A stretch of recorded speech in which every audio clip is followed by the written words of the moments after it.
শ্রীমৎ ভক্তি সুন্দর সন্ন্যাসী গোস্বামী মহারাজের শ্রীচরণ কমলে কৃপা আশীর্বাদ প্রার্থনা করে উপস্থিত মহারাজগণ, বৈষ্ণবগণ, ভক্তমণ্ডলী, মাতৃমণ্ডলী সকলের কাছে কৃপা আশীর্বাদ প্রার্থনা করে আজকে আমরা এখানে যে উপস্থিত হয়েছি সমস্ত যে মহাপ্রভুর যে শুভ আগমনী, সেই উপলক্ষে আমাদের মহারাজগণ প্রচারে বেরিয়েছেন। তো সেই মহাপ্রভুর বাণী প্রচার করার জন্য আজ দেশে দেশে, গ্রামে গঞ্জে, শহরে সব জায়গায় মহাপ্রভুর নাম গুণকীর্তন, ভক্তগণ সম্মিলিত হয়ে তার মহিমা কীর্তন করছেন। সেই মহাপ্রভুর শুভ আবির্ভাব তিথি, শুভ জন্মোৎসব উপলক্ষে তারা বেরিয়েছেন। আজকে আমরা এখানে যে মহাপ্রভুর বাণী, মহাপ্রভু যে সমস্ত লীলা করে গেছেন, সেই লীলা স্থানগুলো আপনারা সেই স্থানে গিয়ে দর্শন করবেন। ভক্ত সঙ্গে সম্মিলিত হয়ে ভগবানের কীর্তন করতে করতে, গুণকীর্তন করতে করতে সেই 9টি ধামের মহিমা, 9টি ধাম দর্শন, শ্রবণ, কীর্তন করবেন। তো মহাপ্রভু যে অনর্পিত চরিং চিরাত করুণায় অবতীর্ণ কলৌ সমর্পয়িত মুন্নত উজ্জ্বল রসাং ভক্তি প্রিয়। এই যে সত্য, ত্রেতা, দ্বাপর, কলি, এই 4 যুগে সমস্ত মহাজনগণ, সমস্ত অবতারী প্রত্যেক যুগে অবতার গ্রহণ করে সেই যুগ অবতার, যুগ ধর্ম তারা প্রচার করেছেন। কিন্তু মহাপ্রভু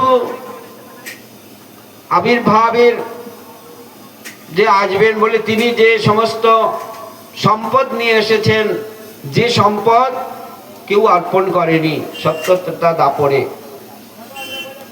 মহাপ্রভু সেই অনর্পিত চরিং চিরাত, যেটা কেউ অর্পণ করেনি আজ পর্যন্ত, সেটা মহাপ্রভু এই কলিযুগের দুঃখ দুর্দশা, সেই অদ্বৈত আচার্যের আরাধনায় মহাপ্রভু এই কলির মঙ্গলের জন্য, কলির কলুষ নাশ করার জন্য তিনি গোলক থেকে সেই গোলকের যে সম্পদ, সেই যে কলির মহামন্ত্র, তিনি এই কলির জীবের জন্য তিনি নিয়ে এসেছেন। সেই নাম প্রচার করার জন্য নিত্যানন্দ প্রভু তিনি হলেন ভান্ডারী, প্রেমের ভান্ডারী। নিত্যানন্দ প্রভু দ্বারেই সমস্ত সেই নাম প্রেম বিতরণ, আবাল বৃদ্ধ বনিতা সকলকে সেই নামে ডুবিয়েছিলেন। কিন্তু মহাপ্রভু দেখিয়েছেন যে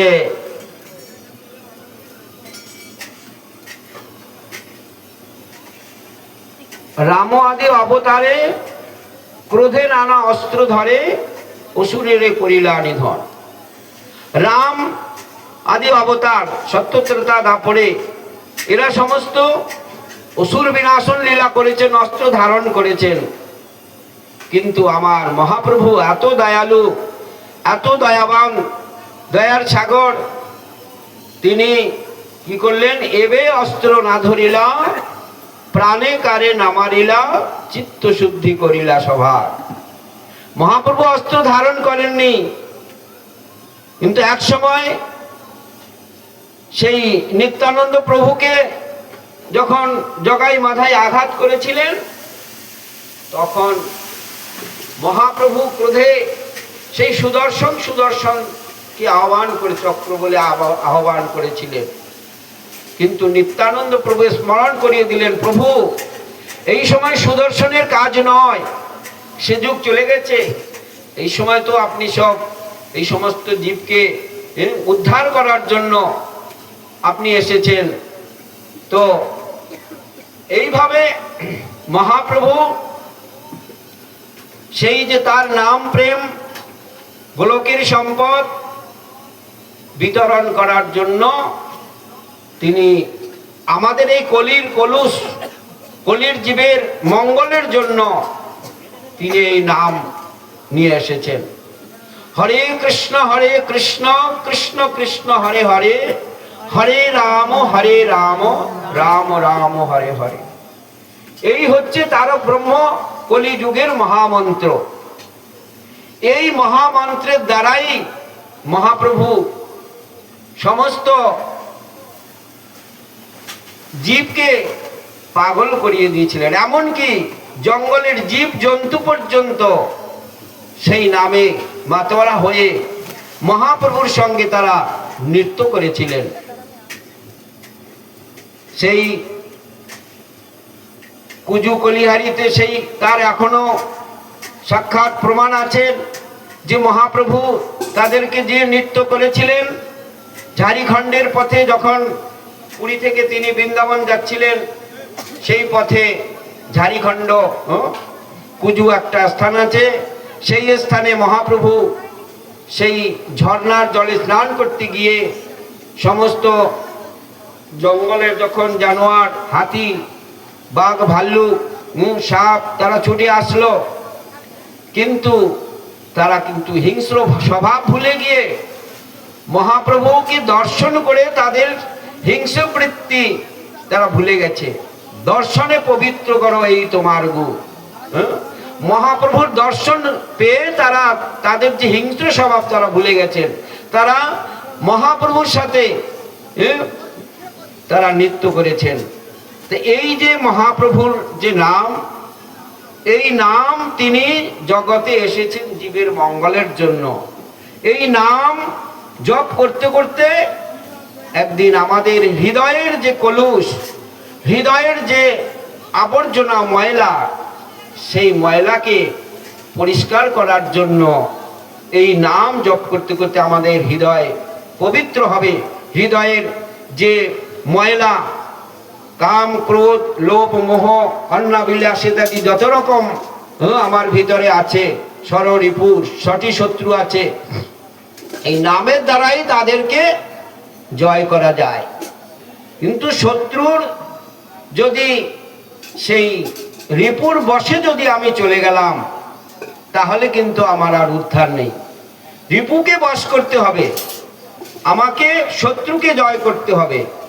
তাই আমরা এই নামের দ্বারা নিজের যে বৃত্তিটা, নিজের যে স্বভাবটা, সেই স্বভাবটাকে পরিবর্তন করতে হবে। নাম জপ করতে করতে হৃদয়ের পবিত্রতা আসবে। হৃদয়ের পবিত্রতা আসলে ভগবানের নাম শ্রবণ কীর্তন, যেমন ভাগবত একদিন পড়লে আপনি কিছুই বুঝতে পারবেন না। যতই বারবার ওকে চর্বিত চর্বণ, যতই তাকে পারায়ণ করবেন, যতই শ্রবণ করবেন, ততই আপনি নতুনত্ব জিনিস পাবেন। ভাগবত পড়ে কোনোদিন তৃপ্তি হয় না, পূরণ হয় না, আরো যেন শুনতে ইচ্ছা করে। যদি সে বুঝতে পারে, তবে সেইটা হবে সাধু সঙ্গে, সৎসঙ্গের মাধ্যমে, সাধু সঙ্গের দ্বারা। সাধু সঙ্গে এই ভগবানের কথা শ্রবণ করলে, নিজে নিজে পারায়ণ করলে, নিজে নিজে শাস্ত্র পড়লে কিছুই বুঝতে পারবে। সৎসঙ্গে গিয়ে সেখানে ভগবানের কথা শ্রবণ করতে হবে। শ্রবণ করতে করতে আমার ভিতরে সেই নিষ্ঠা, ভক্তি এগুলো ধীরে ধীরে উপজিত হবে।